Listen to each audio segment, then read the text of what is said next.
They didn't say it out loud, ... But you could feel it in the room. She didn't belong. Not to them. Just a woman with an accent, a clipboard, and a heart too full for the silence they gave her. But sometimes, the quiet ones are the ones who move the world. If you believe in stories that remind us how change begins in the smallest voices, hit that subscribe button. Because here, even whispers are worth hearing. Asterisk, the room smelled like baked goods and polished ambition. It was PTA, night at Oak Haven Elementary, the kind of suburban school that proudly called itself diverse, while quietly deciding who belonged. Fluorescent lights buzzed overhead, casting a white glow on the table, lined with name tags, muffins, and too many strong opinions. Laughter rolled across the room, not from joy, but familiarity. Everyone seemed to know everyone. Parents with last names that matched buildings, businesses, and occasionally, school board plaques. At the far end of the table, nearly tucked behind the supply closet door, sat Isabel Martinez. Her chair had been pulled from another room, slightly shorter, the cushion thinner, the legs wobbly. She didn't mind. She was used to sitting where no one else wanted to. Her blouse was neatly ironed. Her folder, thick with papers and notes, rested in her lap. She had practiced her English for 3 nights, reading it out loud while Mateo, her 8-year-old son, timed her with a kitchen timer. "Slower, Mom," he'd said gently. "They don't listen when you rush." So she learned to speak slowly, clearly, carefully. But as she glanced around the room, watching parents pass baked goods down the line and hug one another as if the school cafeteria were their private living room, she realized something. It didn't matter how clearly she spoke. They had already decided not to listen. Her name tag read, Isabel? The double L curved in thick black marker. Misspelled again. She had corrected it twice this year.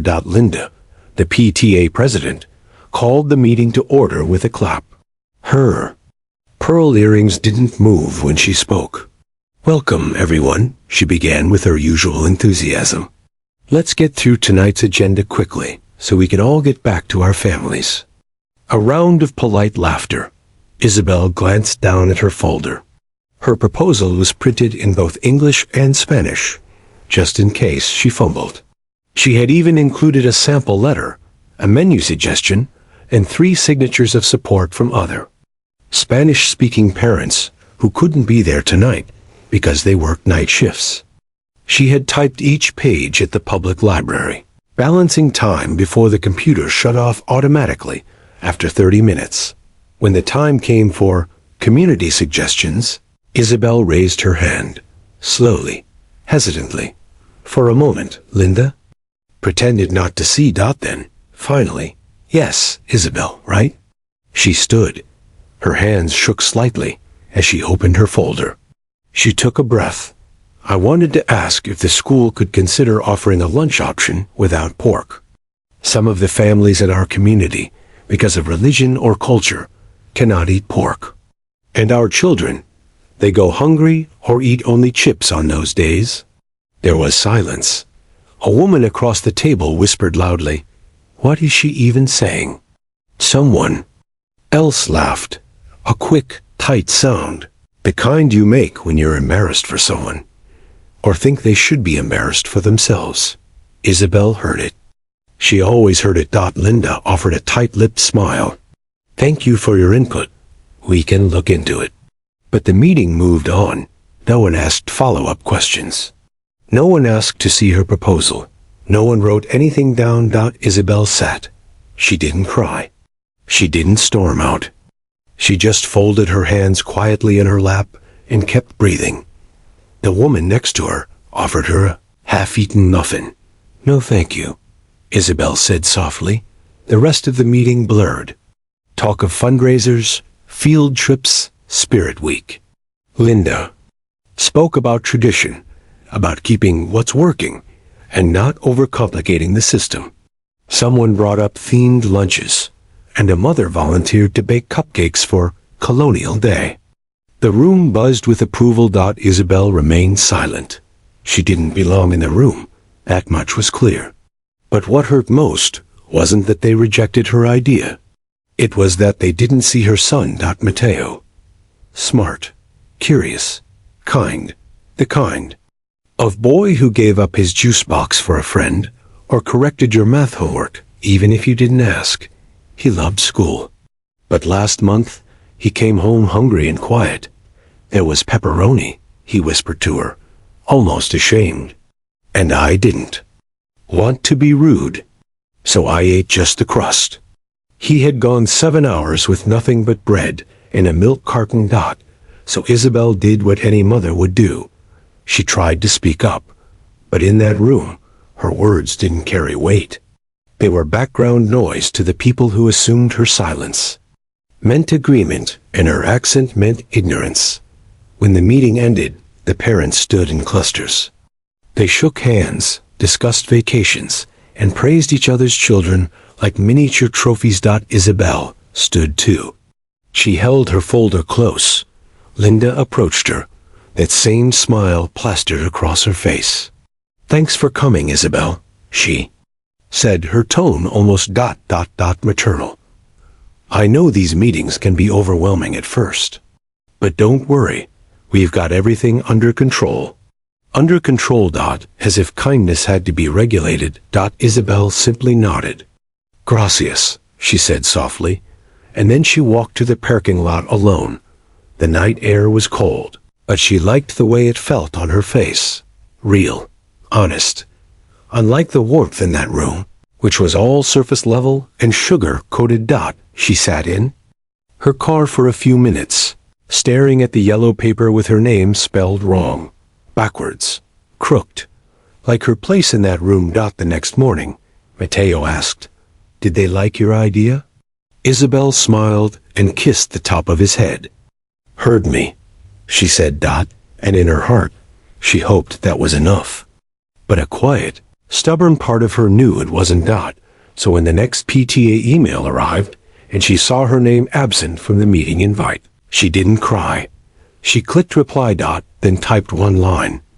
"I'd like to run for president." And she hit send, with her hands still trembling, not from fear, but from the fire beginning to rise in her. The first time Isabel walked up to the school office to hand in the petition, her hands were still shaking. Not out of fear this time, but because she knew exactly what it meant. It meant she wasn't going to sit quietly in the back of the room anymore. It meant she was going to ask again, even though they already said no with their eyes, with their smirks, with their silence. The office secretary gave her a tight-lipped smile, the kind that seemed polite but wasn't really meant to reach the heart. Isabel slid the folder across the desk carefully. "What's this for?" the woman asked, not even reaching for it. "It's a request," Isabel said, voice soft but even, "for the children.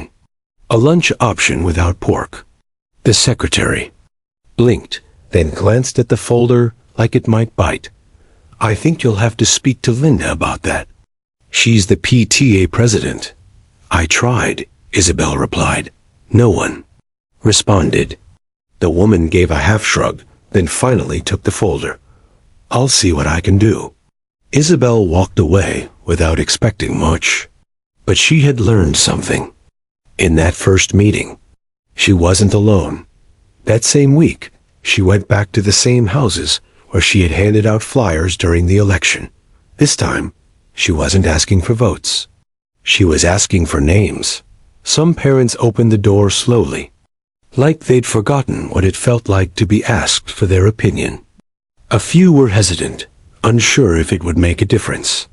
But when Isabel showed them the lunch calendar every Tuesday and Thursday, pepperoni or ham, they nodded. She met a Muslim father named Yusuf, whose daughter brought rice from home every day and ate in the hallway because her classmates teased her about the smell. Isabel didn't flinch. She wrote it down. She sat with a mother named Maribel, who barely spoke English, but whose son had learned to say, "No, gracias," to every cafeteria worker on pork days. Isabel translated the petition word by word, then waited while Maribel signed it slowly, hand trembling over the paper like it was something sacred. She met a tired-eyed dad named Kevin, a single father raising his son after his wife passed. His son was allergic to pork and never once got a safe alternative. "They just give him a fruit cup," Kevin muttered, "and act like I should be grateful." By the end of the week, Isabel had 19 signatures. By the end of the next, she had 40-3. When she walked back into the next PTA meeting, she held the petition in her hand. She hadn't been invited this time either. But she came anyway. Linda was already seated at the head of the table, perfectly composed, her white teeth gleaming beneath lip gloss and certainty. Isabel walked toward her, ignored the glances, ignored the way people shifted when she passed, and placed the petition on the table. "I'd like to submit this officially," she said simply. "This is what I asked for last time." Linda's fingers barely touched the edge of the folder. "We already addressed this, Isabel." "You didn't," Isabel replied. "You ignored me." That earned her a few raised eyebrows. One man with a polo shirt and a Bluetooth headset muttered, "Here we go." Linda laughed lightly, a polished PTA laugh. "Look, we've done lunches this way for years. It works." No one's ever complained. Isabel didn't raise her voice. She didn't need to. We didn't know we were allowed to complain. That silenced the room. Linda shifted in her seat. "I'm not saying you're not allowed. It's just look, there are processes, forms, policies. You can't expect everything to change just because a few people feel uncomfortable." Isabel met her eyes. "It's not about being uncomfortable. It's about being hungry." Someone in the back murmured, "She's right." Then someone else nodded. A ripple of agreement moved across the room, quiet but undeniable. But Linda wasn't done. She leaned forward, her smile now a little sharper. "Maybe this just isn't the right school for everyone." The words fell into the air like broken glass. For a moment, everything stopped. Then Isabel laughed. Not out loud, just a soft exhale of disbelief. She picked up her petition and looked down the table, then back at Linda. "This school says it's for everyone," she said, voice steady. "But the table always looks the same." And then she walked out, not angrily, not defeated. Just clear. Next day, Isabel typed up a letter, this time addressed to the district office, not the PTA. She included the petition. She included quotes from the parents she spoke with. She included statistics about the number of families in the district that identified as Muslim, Jewish, vegetarian, or had dietary restrictions. She attached photos. She kept copies. The email reply came 2 days later. "We appreciate your advocacy. We will review the petition and follow up." It wasn't a yes, but it wasn't a dismissal either. Still, the fallout came quick. Within a week, Isabel received an email from Linda, not personally signed, but written from the PTA board. "Dear Ms. Martinez, in an effort to restructure our leadership team and better align with the values of our community, we are streamlining participation at meetings. At this time, we are limiting attendance to current board members only. We appreciate your enthusiasm." In other words, you're out. Mateo noticed the change almost instantly. "Are you not going to meetings anymore?" he asked, mouth full of cereal. Isabel hesitated, then set down her coffee. "No," she said, "but not because I gave up." "Why then?" She smiled and brushed a hand through his hair. "Because I'm going to run them someday." Mateo tilted his head. "Like, be the boss? Like, be the voice?" Later that night, she pulled out a clean sheet of paper, wrote "candidate statement" at the top. Then she paused, stared at the blinking cursor on her laptop. She didn't know what to say at first. All she had was her voice. So she typed, "I believe in a school where no one has to be hungry or invisible." And just like that, Isabel began her quiet campaign. She didn't have flashy flyers or yard signs. She didn't know how to host fundraisers or speak in buzzwords. But she had time. She had a story. And she had something stronger than ambition. She had purpose. She began making phone calls after Mateo went to bed. She visited parents during her lunch breaks. She showed up at birthday parties and church potlucks and community fairs. Not to campaign, but to listen. Every signature on her petition became a conversation. Every parent who'd ever felt too small for that PTA room now had someone telling them, "You deserve a seat too." Isabel didn't wear pearls. She wore her late husband's faded windbreaker and shoes with worn-out soles. But people remembered her, because she remembered them. When she dropped off her official application to run for PTA president, the secretary finally smiled. A real smile this time. "Good luck, Isabel," she said. Isabel just nodded. Because luck wasn't what got her here. It was knowing what it felt like to be dismissed and refusing to let it happen again. It started with silence, the kind that doesn't scream but sinks in like fog, slow, chilling, hard to shake.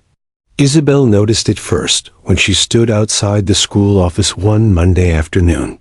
She was dropping off cupcakes for Mateo's class. Vanilla, homemade, no frosting, just how he liked them.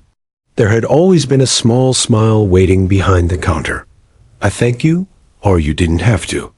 But this time, the secretary barely looked up.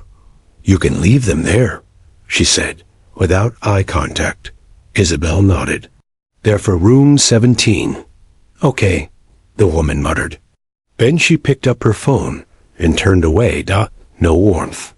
Number. Words. Just cold professionalism. Later that evening, Isabel opened her inbox and saw the subject line. Upcoming PTA Planning Committee. Meeting. Revised list of attendees. She clicked. Her name wasn't on it. Neither were half the names of the parents who had signed her petition. The email was brief. Too brief. As part of our initiative to restructure the PTA for more efficient decision-making, we are limiting future planning meetings to board members and pre-selected volunteers. We appreciate all community input submitted previously. Isabel read it twice, then again. Her finger hovered over reply, but she didn't write back. Not yet. Instead, she printed it out and taped it to her kitchen cabinet, right next to Mateo's drawing of a cat wearing sunglasses. That evening, Mateo watched her closely at dinner. "You didn't talk much today," he said between bites of arroz con palo. Isabel smiled. "Some days, silence tells you more than words." Mateo blinked. "That sounds like a fortune cookie." She laughed. A tired laugh. The next morning, things became clearer. At the school drop-off line, one of the other mothers, a woman Isabel had spoken with many times before, barely waved. Another turned away completely. A father at the crossing line muttered something under his breath as Isabel passed. She didn't catch the full sentence, just enough to know. She's trying to stir things up. It wasn't that they hated her. That would have been simpler. It was worse. They were uncomfortable with her now, because she had spoken, because she had asked for more than muffins and meeting minutes, because she had reminded them that not everyone at Oak Haven Elementary felt seen, or heard, or fed.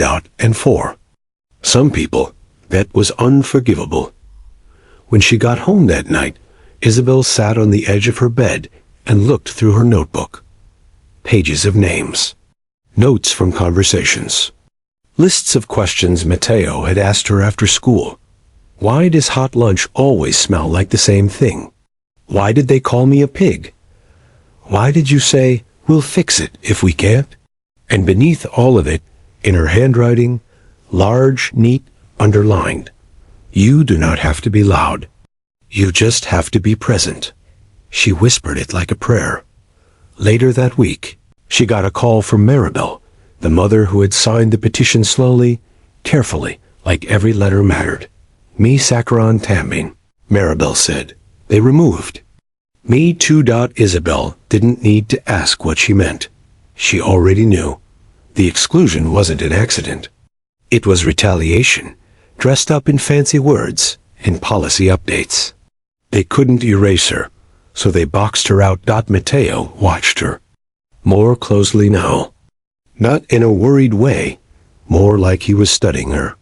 Like he was taking notes. One night he asked, "Why don't you just stop?" Isabel put down her tea and looked him in the eyes. "Because if I stop, they win." He frowned. "Who's they?" Isabel thought for a long time before answering. "They," she said finally, "are the people who think silence means agreement."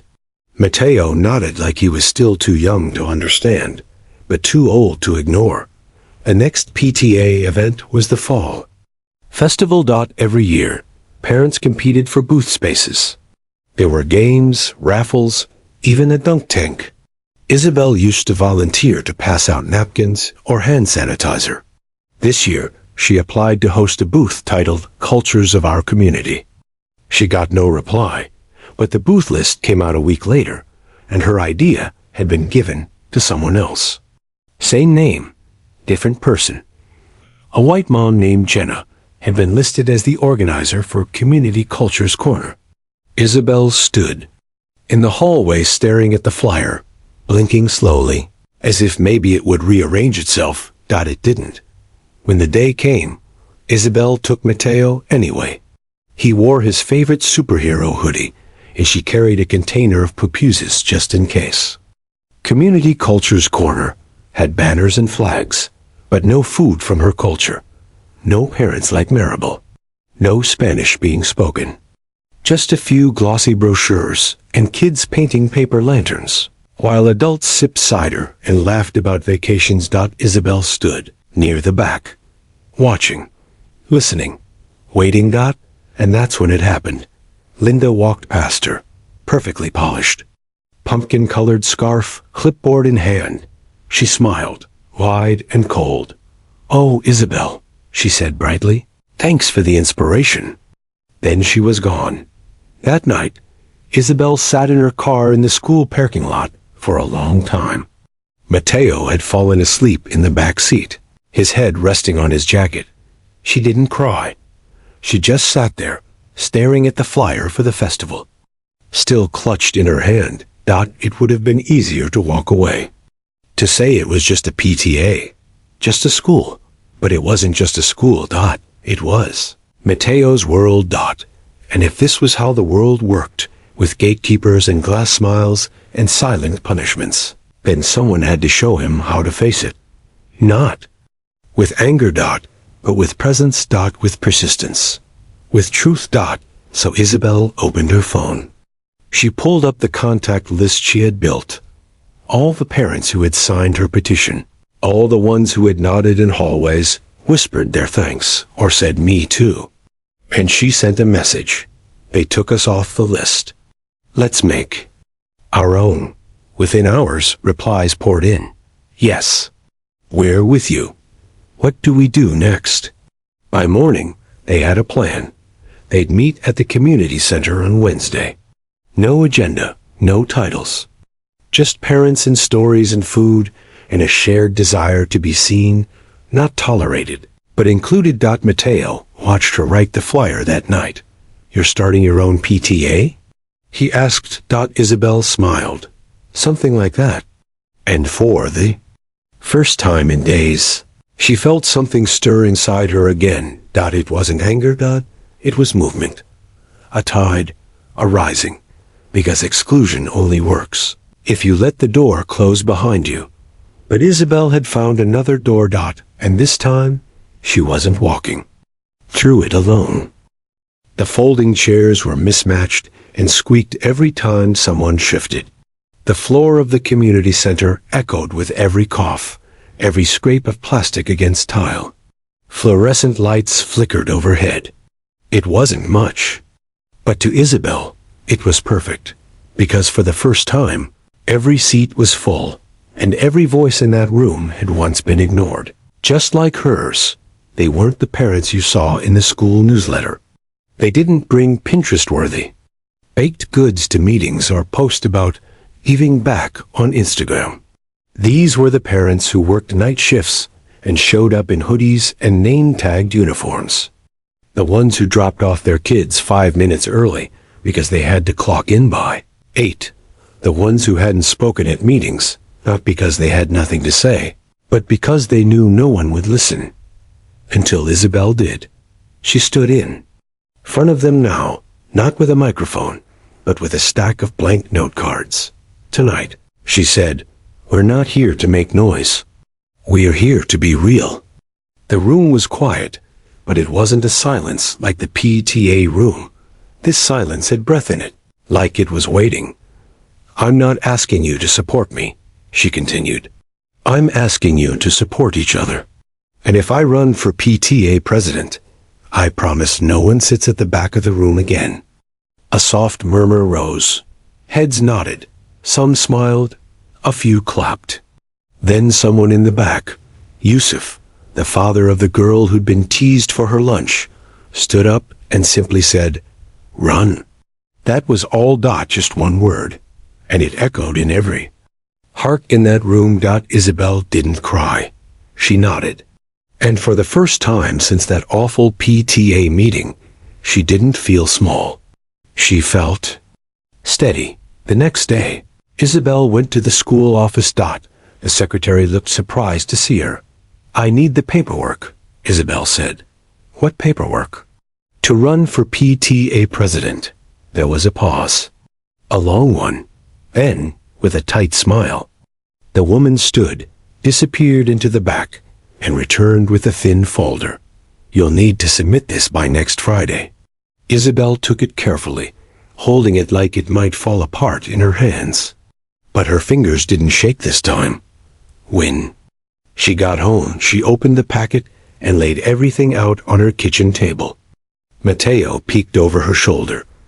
"Do you have to write, like a speech?" "No," she said. "A statement." "What are you going to say?" Isabel stared at the blank form for a long while. Then she picked up her pen. "I believe our PTA should reflect all the voices in our community, not just the loudest ones or the ones that fit the mold." That night, she typed it up. She translated it into Spanish too, just in case. She printed both. Then she got to work. She walked door to door. Again, rain or shine. She didn't wear heels or carry glossy brochures. Just a messenger bag with her statement, a clipboard, and that calm, quiet voice that had once been laughed at, but now made people lean in. She visited apartment complexes that the PTA never mentioned. She stood outside laundromats, introduced herself in 2 languages, and asked people what they wanted from the school. A grandfather told her he'd never been to a meeting because his daughter didn't speak English and felt embarrassed. Teenage brother who picked up his little sister every day said, "They don't want us there.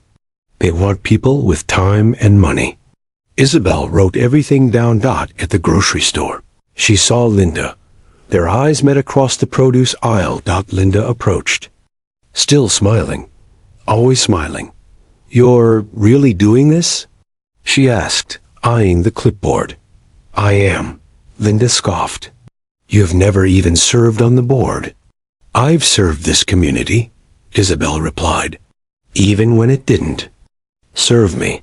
Linda looked like she wanted to say something sharp.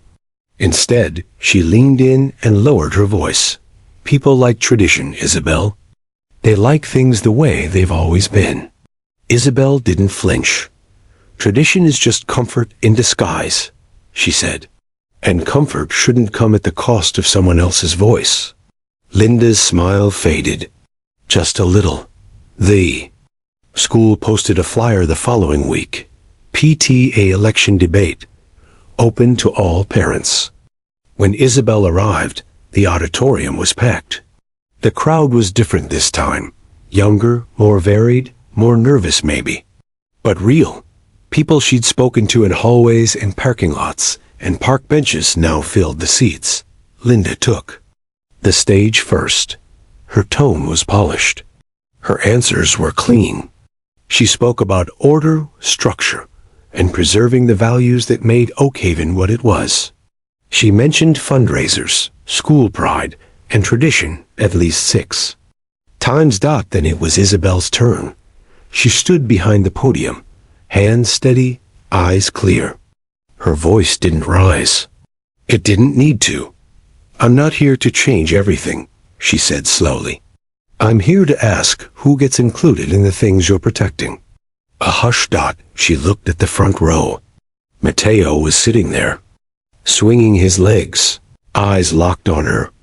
"I'm here because I sat in a meeting and watched a room full of good people ignore a small ask.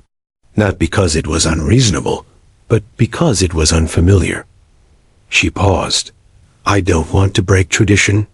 I want to open the door to it, for everyone." Someone clapped, then someone else. Then more. Linda tried to pivot, to remind the audience that Isabel had no leadership experience, that she was new to the process. But the room wasn't listening anymore. They were hearing. That night, Isabel didn't celebrate. She tucked Mateo into bed and sat at the kitchen table alone. Her phone buzzed. It was a message from Jenna, the same mom who had taken Isabel's idea and hosted the community cultures booth. "I owe you an apology. I didn't realize what I was part of. You made me think. Thank you." Isabel stared at the message for a long time. Then she typed, "Thank you for listening." That's where it starts. Election day came. The ballots were simple. Just 2 names, no slogans. No posters. Just a decision. Comfort or change. The results were announced in the auditorium that afternoon. Linda stood near the back, arms folded. Isabel held Mateo's hand. And when the numbers were read to 58% to 42%, the room didn't explode. It sighed. A release. A beginning. Linda walked out. No one followed. Isabel didn't give a speech. She kneeled beside Mateo, looked him in the eye, and said, "You see? You don't have to shout to be heard." And Mateo, grinning, eyes bright, whispered back, "You just have to stay." The room was the same. Same walls, same folding chairs, same bulletin board decorated with laminated cutouts and rainbow-colored pushpins. But that night, the room felt completely different. Because for the first time in Oakhaven's PTA history, every voice had a seat, and every seat had a voice. Isabel stood at the front of the room, in a navy blue cardigan and black flats, her hands resting on a folder labeled "Tonight's Agenda" in both English and Spanish. Her name tag, for the first time in 3 years, was spelled correctly. Bold. Clear. No extra letters. No scribbles. Just Isabel Martinez, President. The new board sat beside her. Yusuf, who once thought no one wanted to hear from a guy like him. Maribel, whose quiet strength carried generations of sacrifice. Kevin, the single dad who once thought his only job was to stay quiet and grateful. The meeting opened with a microphone, but not just one. There were 2. One for English, and one for Spanish. A translator sat near the front, headphones on, whispering into a wireless mic. Parents listened through little earpieces, nodding, eyes wide. For some, it was the first time they truly heard what the PTA was saying. And more importantly, for the first time, the PTA was hearing them. Isabel looked around. The room wasn't perfect. There were still cliques, still skepticism, still people clinging to the comfort of the way things used to be. But now there were also new faces, new languages, new stories. And food. Real food. Not store-bought. Muffins in plastic containers, but dishes that told stories. A platter of tamales wrapped in husks. Baklava dusted with powdered sugar. Sweet tea beside horchata. A plate of rice balls from a grandmother who didn't speak a word of English but smiled through the entire meeting. Isabel opened with a small welcome, first in English, then in Spanish. "We're here tonight to talk about our children," she sighed, slowly, clearly, "and how we can help them feel that school is a place where they are safe, where they are seen." There was no applause, just listening, just leaning in. The agenda included small things: finalizing the fall fundraiser, approving a new volunteer system, reviewing lunch menus for the winter semester. But the tone was different. When someone raised a concern, they were heard. When someone suggested something unfamiliar, it wasn't waved away. It was written down. At one point, an older woman named Darlene, who had been in the PTA for over a decade, raised her hand. "I just want to say," she began slowly, "I wasn't sure about all these changes. But this feels nice, real nice." People nodded. Even those who had once rolled their eyes at Isabel's accent found themselves listening more carefully. Now, something had shifted, not just on paper, but in spirit. After the meeting, people lingered, not out of obligation, but because they wanted to. Kids played near the hallway with Mateo and his classmates, darting between legs and stacks of extra chairs. Parents laughed. Some stayed behind to help clean up without being asked. Isabel was in the corner, stacking papers when Jenna approached, the same woman who once took credit for Isabel's cultural booth idea at the festival. Jenna looked nervous. "Hey," she sighed, holding a cup of hibiscus tea. "I just wanted to say, I'm sorry for not seeing what was really going on." Isabel looked up, calm. "You see it now," she said. "That matters." Jenna nodded, then surprised herself by adding, "If you ever need help organizing the spring event, I'd love to help. For real this time." Isabel smiled. "Then we'll plan it together." That weekend, an email came from the district office. Subject: lunch program update, inclusive menu approved. Starting next month, Oak Haven would offer pork-free and vegetarian lunch options every day. No more children choosing between hunger and exclusion. Isabel stared at the screen. She didn't cheer. She just closed her eyes and whispered, "Thank you." Not for the approval, but for the proof. Quiet persistence works. A week later, Mateo came home holding a paper. "Mom," he said breathlessly, "we had falafel today, and it was good. Like really good." Isabel laughed. "And did you eat all your lunch this time?" "All of it, even the cucumbers." She gasped. "Even the cucumbers?" He nodded proudly. And that night, while he brushed his teeth, Isabel stood in the hallway and smiled. Because this small, silly moment meant everything. But change doesn't come without pushback. At the next meeting, a man named Rick raised his hand. He was tall, clean-shaven, wore a suit to PTA meetings even when no one else did. "I'd like to bring up a concern," he said. Isabel nodded. "Go ahead." Rick cleared his throat. "I think we're spending too much time trying to make everyone comfortable. School isn't supposed to be about feelings. It's about results, scores, standards. This new focus on language and lunch. I mean, it's nice, but it's not the real work." Murmurs followed. Some parents looked unsure. Others looked angry. Isabel didn't raise her voice. She simply stood. "You're right," she said. "School is about standards. But you can't raise them if half your students are shrinking themselves just to get through the day." Rick scoffed. "I'm just saying we can't bend over backwards for every little complaint." Isabel looked at him calmly. "It's not bending over backward to feed a child. It's not bending over backward to speak their language." Silence. Then Yusuf added, "You think this is about feelings? I think it's about belonging. You can't teach a kid who thinks they don't belong." Rick crossed his arms, but said nothing more. Later that night, Isabel was the last to leave the meeting. She was folding chairs when Maribel came over, holding a tray of leftovers. "I saved you one," she said. Isabel took it. "Gracias, amiga." They sat together for a while, just two mothers in a quiet room, watching crumbs on the floor and dreaming of better things. "Do you think it'll last?"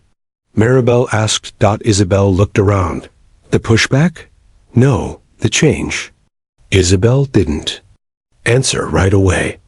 Then she said, "It will, if we protect it. Like we protect our kids." It was a Wednesday morning when Isabel got the letter. It wasn't handwritten. It wasn't even personal. Just a plain envelope left in her mailbox. No return address, no signature. She opened it slowly, standing by the kitchen sink with her coffee still steaming on the counter behind her.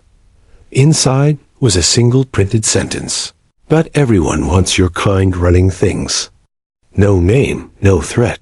Just words, but they stung deeper than she expected. She read it 3 times. Each time, the same burn in her chest. She didn't tell Mateo. Not because she wanted to hide it, but because she wasn't sure how to explain it. How do you explain that kindness, when it threatens power, becomes dangerous? That inclusion, when it becomes real, often reveals the quiet hatred that was always lurking underneath. Instead, she folded the letter carefully and slid it into a drawer next to Mateo's macaroni art and the utility bills. That night, at the PTA meeting, she was quieter than usual. She still ran the meeting, still listened, still thanked every volunteer by name, but something in her eyes had dimmed. Like a light that was still shining, but a little farther away now. After the meeting, Kevin noticed. "You okay?" he asked. She hesitated, then nodded. "Just tired." "You don't have to do this alone," he said. She smiled gently. "I know." But part of her wasn't sure anymore. 3 days later, a rumor started. It began small, half a sentence in a group chat. A whisper in the pickup line. "She's not even a citizen." Isabel heard it secondhand from Maribel, who looked like she'd been holding it in all morning. "Someone said it at the soccer game," she whispered. "Said you shouldn't be allowed to hold a leadership role." Isabel exhaled slowly. She was a legal resident. She had her paperwork. She had lived here for nearly 12 years. Paid taxes. Volunteered. Never missed a parent-teacher conference. But the rumor didn't care. It spread anyway. That weekend, one of the school board members forwarded her an anonymous complaint email.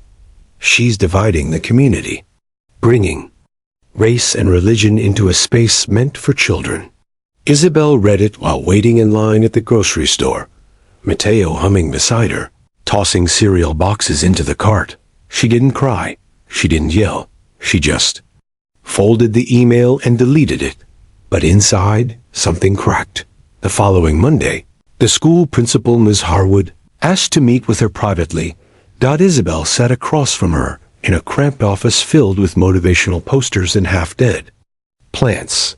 Ms. Harwood folded her hands and leaned forward. "Isabel, we appreciate everything you've done," she began carefully. "You've brought new energy to the PTA, truly." Isabel didn't respond. "But there's been concern that the recent changes are becoming too political." "Feeding kids is political?" Isabel asked softly. "No, of course not. But some parents feel alienated, left out." "The ones who used to run everything?"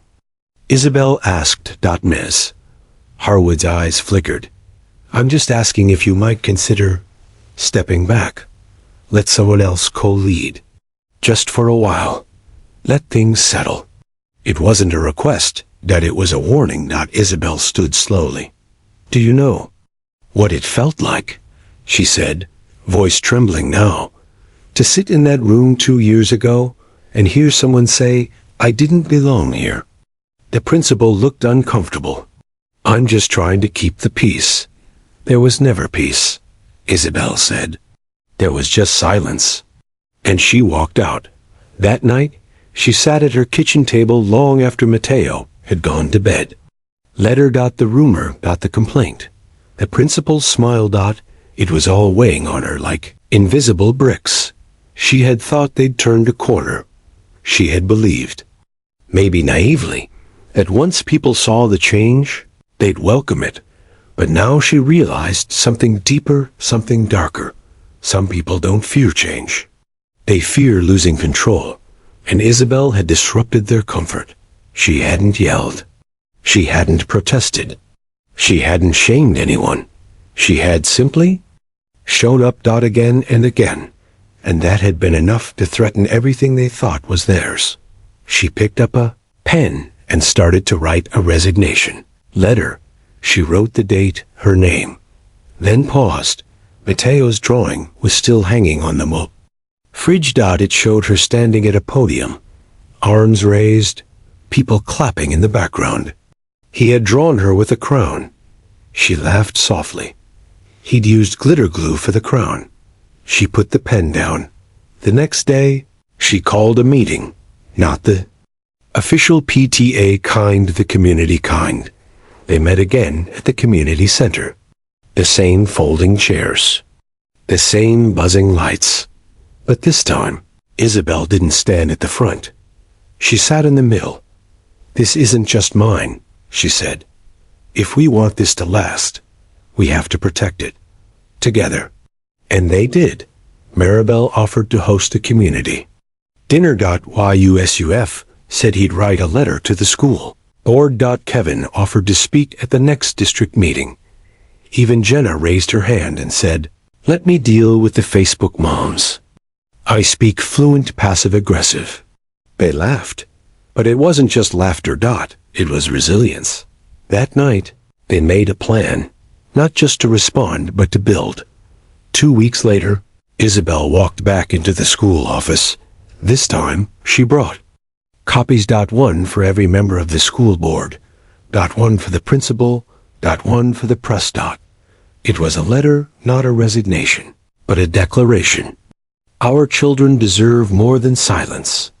Our families deserve more than tolerance. This community is not a threat. It is a gift. We will not step back. We will not be erased. The local paper printed a version the next day. The headline read, "Quiet Leader Refuses to be Silenced." And suddenly, the story wasn't about controversy. It was about courage. At the next PTA meeting, the room was full again. But this time, so was the hallway. Parents who had never come before stood with arms crossed, not out of anger, but to bear. Witness. Linda wasn't there. Neither was Rick. But Isabel stood at the front. No microphone. Just her voice. "This is not about me," she said. "This is about a little girl who was told her lunch smelled bad. A boy who didn't speak in class for 6 months because he thought his English wasn't good enough. A parent who stayed in her car during meetings because she didn't feel welcome." She looked around the room. This is about them. Outside, when the meeting ended, a woman approached her. Older. Hair pulled back tight. Conservative pearls. The kind of woman Isabel used to avoid making eye contact with. "I didn't vote for you," she said. "And I didn't like what you were doing." Isabel waited. "But then my grandson came home and told me about you. He said, 'There's a lady at school who listens to everybody.'" She looked Isabel in the eye. "I was wrong." Isabel nodded. "Thank you for saying that." The woman reached out and took Isabel's hand. And in that moment, something softened between them. Not fixed. Not perfect. But softened. The auditorium was full before the meeting even began. More than full, overflowing. Parents stood in the aisles, leaned against walls, even spilled into the hallway, craning their necks to hear. Some had never come to a PTA meeting before. Others hadn't missed a single one in years. But tonight was different, because tonight, the district superintendent would be present. Tonight, the board would discuss whether Isabel Martinez had overstepped her bounds. And tonight, the community would decide if the voice they once ignored was one they were finally ready to defend. The room buzzed with tension.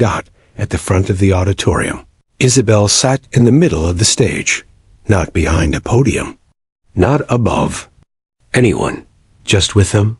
On either side of her sat Maribel, Yusuf, and Kevin, her quiet coalition. No suits, no stage lighting, just a long fold-in table and the unmistakable feeling that something important was about to happen. Across the room, at the other end of the stage, sat 4 district officials, including a man named Mr. Langdon, assistant superintendent, recently appointed, impeccably dressed, and wholly uncomfortable with the chaos he had inherited. When he cleared his throat, the microphone crackled. "We're here tonight," he began, "to discuss recent community concerns regarding the leadership and direction of the Oak Haven PTA. A few murmurs rippled through the crowd, particularly the introduction of cultural content some have deemed divisive, and the communication breakdown surrounding recent changes to school events. At that, Rick stood up. Yes, Rick. He hadn't been seen in months. But now, dressed in a blazer and khakis, he walked straight down the aisle, holding a folder and the kind of expression that says, "I'm not angry, I'm just right." He was invited to speak. "Ladies and gentlemen," he said, turning to the audience like a politician, "I have children at this school. I've lived in this community my whole life, and I care about Oak Haven. But lately, it feels like this school is no longer about all our kids. It's about certain kids. It's about agendas, cultural this, dietary that. Every week, there's another change, another demand, another accommodation. And while I respect every family, every single one, I also believe in common sense." He turned toward Isabel now, his voice sharpening. "I respect you, Ms. Martinez, but I don't think you're leading. I think you're dividing." The room shifted, not quite hostile, but uncertain. And Isabel stood up. She didn't rush. She didn't clear her throat. She just stood.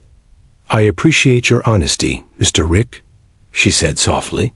"But let me ask you something." He paused, arms folded. "Have you ever had to explain to your child why their food wasn't welcome?" Rick blinked. "Have you ever watched your child sit alone at lunch because they speak with an accent, or because they don't know how to say, 'Can I sit here?' in perfect English?" She stepped forward slightly, her voice steady but rising. "Have you ever been told politely, of course, that the school you support with your taxes, with your time, with your trust, just isn't for you?" Silence. Then, from the middle of the audience, a quiet voice said, "Yes." It was a mother. Isabel didn't know. Hijab neatly pinned, toddler on her hip. Her eyes shone in the dim auditorium light. "My son was told his prayer beads were distracting. He's 7. Then another voice. "My daughter was told she couldn't bring dumplings for lunch anymore. That it smelled weird."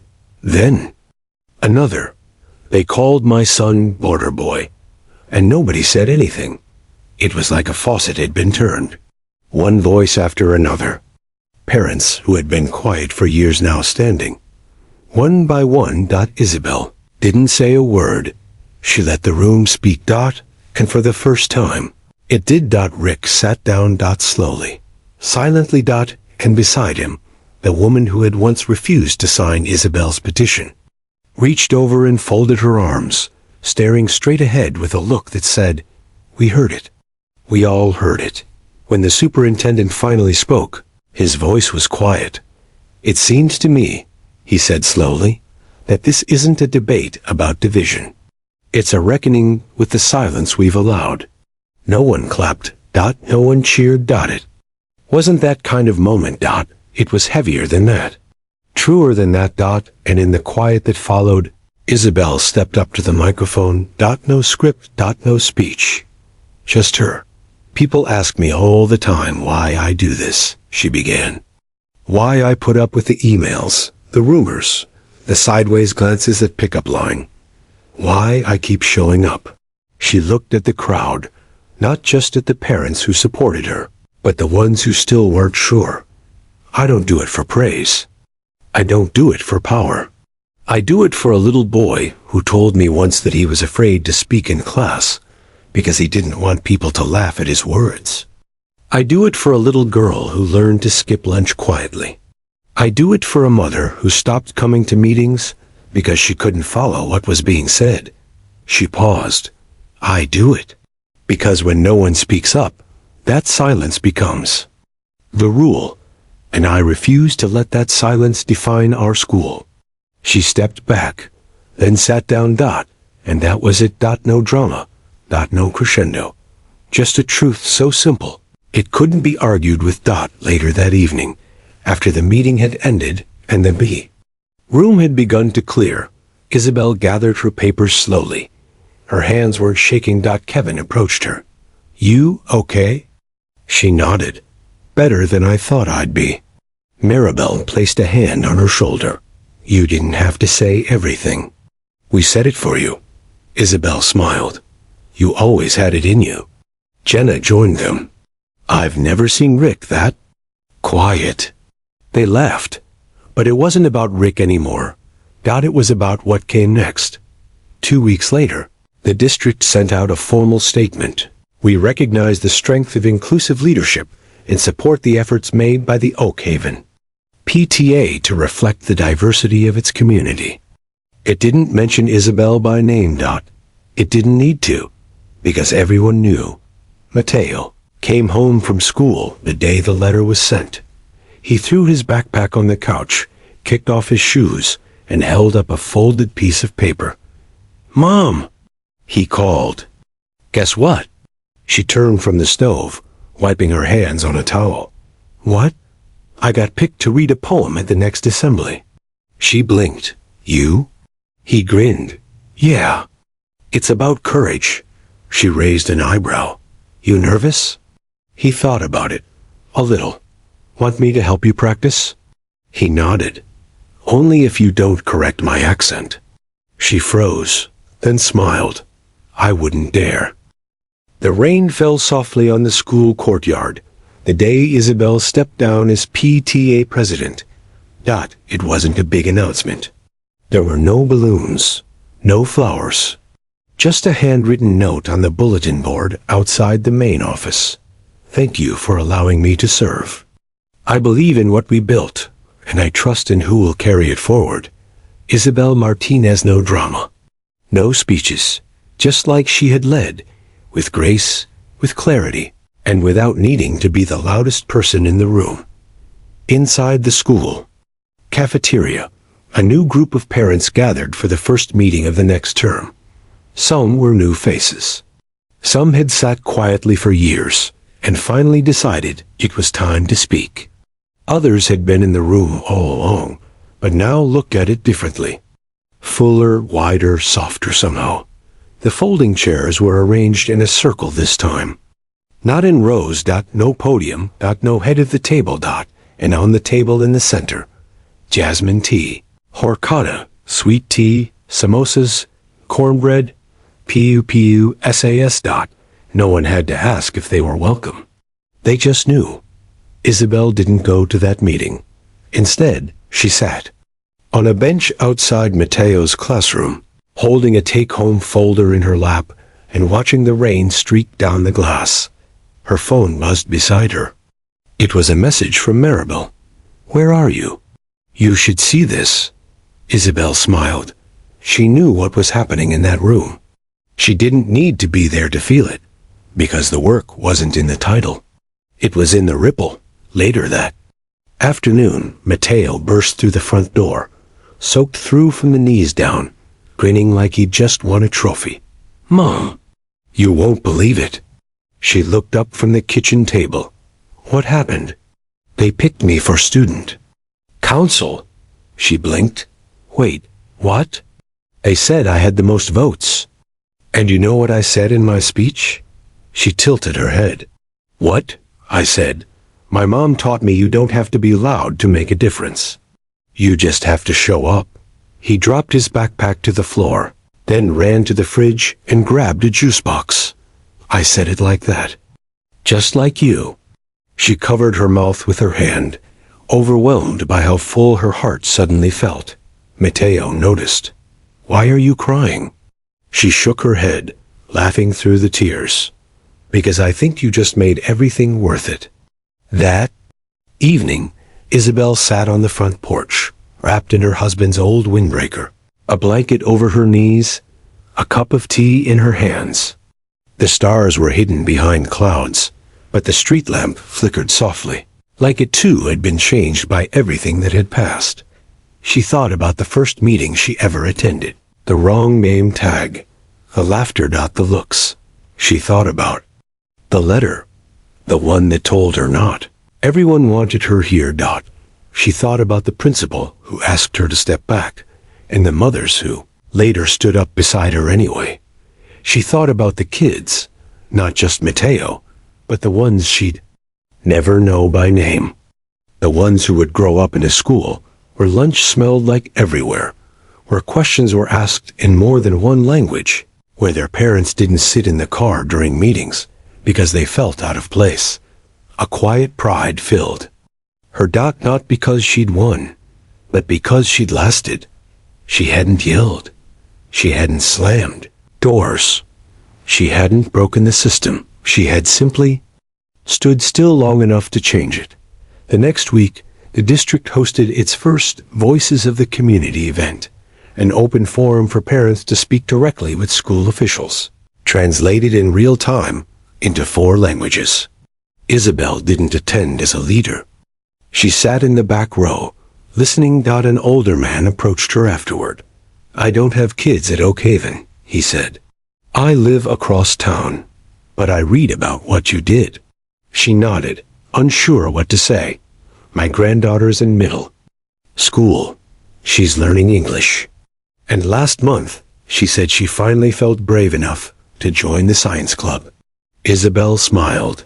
That's wonderful. She said it's because the PTA changed. Because it's not just for certain people anymore. He paused. That was you, right? She looked down for a moment, then said softly, no, that was her. I just helped make space for her to be seen. Months passed. Isabel returned to her job at the library. She organized a bilingual story hour once a week. Mateo joined the school's robotics team and proudly presented his solar-powered taco truck at the science fair. At one point, Isabel's story made it into a statewide newsletter for educators. And every so often, someone would stop her. On the street or at the grocery store. Are you the PTA lady? And she'd laugh. I guess I used to be. But even as the title faded, the effect didn't. Because culture isn't made in one meeting. It's built in conversations, in gentle corrections, in new questions being asked in old rooms, in little boys who run for student council because their mom once asked for a pork-free lunch. One day, a young mother knocked on Isabel's door.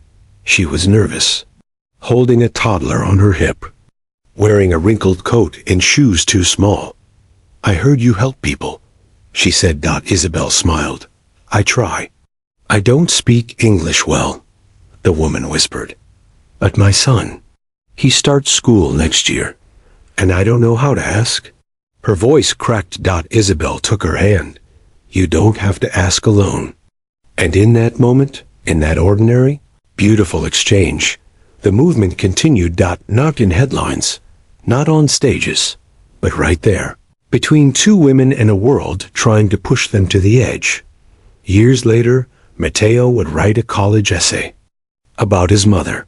He wouldn't talk about awards. He wouldn't talk about meetings. He'd write, my mom changed everything by not walking away. She spoke softly, but her voice made space for others to speak too. I want to live like that. And his professor would write in red pen across the top, tell me more. I want to know her. And maybe that's the legacy. Not noise, not titles, but the quiet, unshakable belief that change is possible if someone stays when it's easier to leave. If someone shows up even when the room doesn't want them there. If someone chooses love over pride. And presence over permission. Because sometimes you don't have to knock the door down. You just have to hold it open. Asterisk, she didn't shout. She didn't fight. She just stayed. And because she stayed, everything changed. If this story touched you, share it. And if you want more true stories about courage, kindness, and quiet strength, don't forget to subscribe. Because sometimes standing your ground is louder than any scream.